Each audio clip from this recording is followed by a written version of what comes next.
All right, let's get right into it. We're going to unpack how one company is planning this incredibly audacious leap onto the world's most competitive stage. And this isn't just about getting bigger, it's a plan to fundamentally reshape global trade itself. 3.59 million tons. Now, what is this number? Well, it's the heart of the ambition for a company called VietDak. For 2026, this is their goal.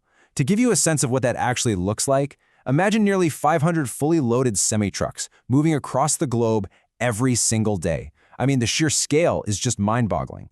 So what's really fascinating is how they're planning to hit this massive goal. This isn't about throwing everything at the wall to see what sticks. No, this is a super focused two-pillar strategy. You see that nearly 70%?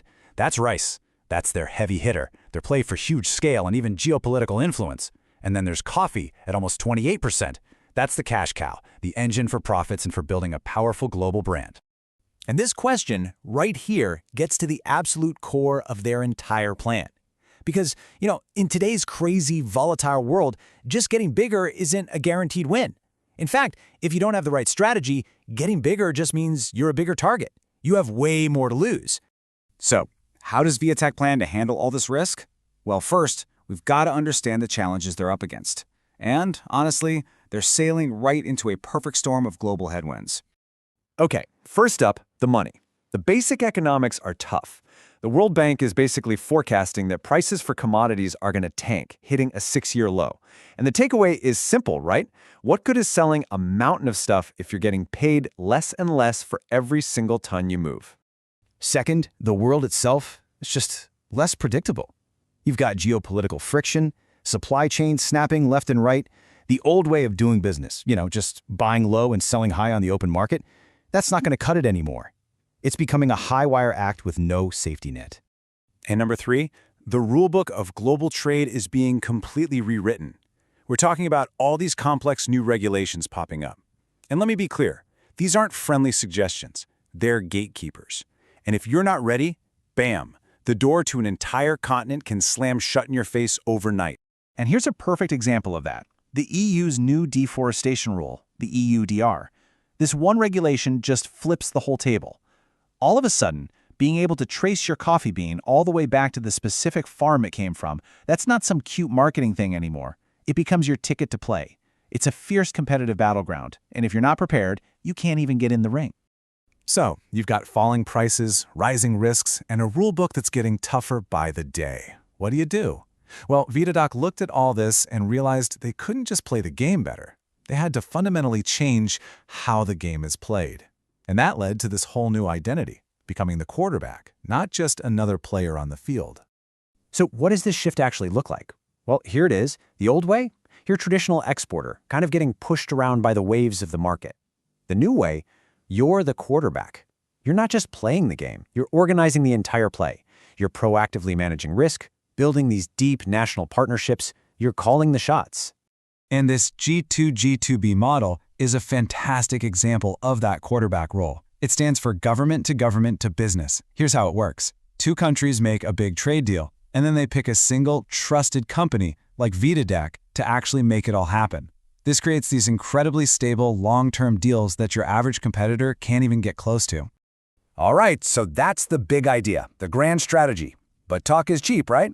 How are they actually going to pull this off on the ground? Let's crack open their strategic playbook and see what the specific moves are. First off, their product mix. This isn't just a random shopping list. It's a really smart, balanced portfolio where every single item has a specific job. Rice is the powerhouse, used for scale and to get a seat at the table in those big government deals.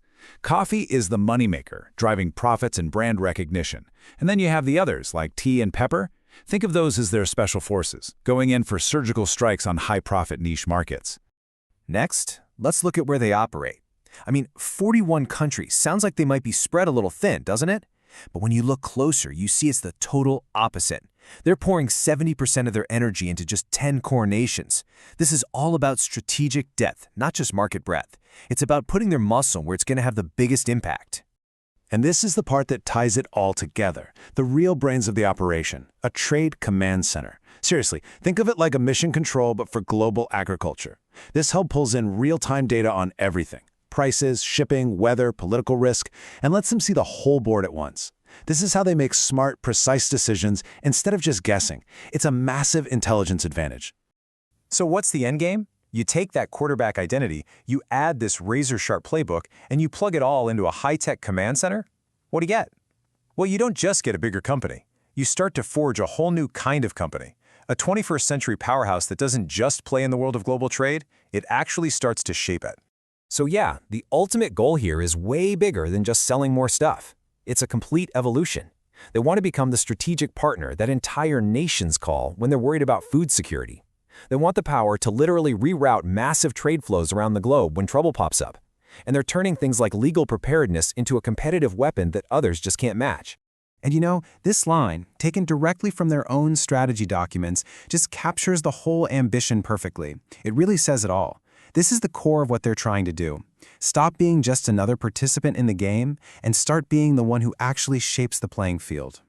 Which, of course, leaves us with one big final question to think about. In a world that seems to get more chaotic and more complex every single day, is this the new blueprint for success?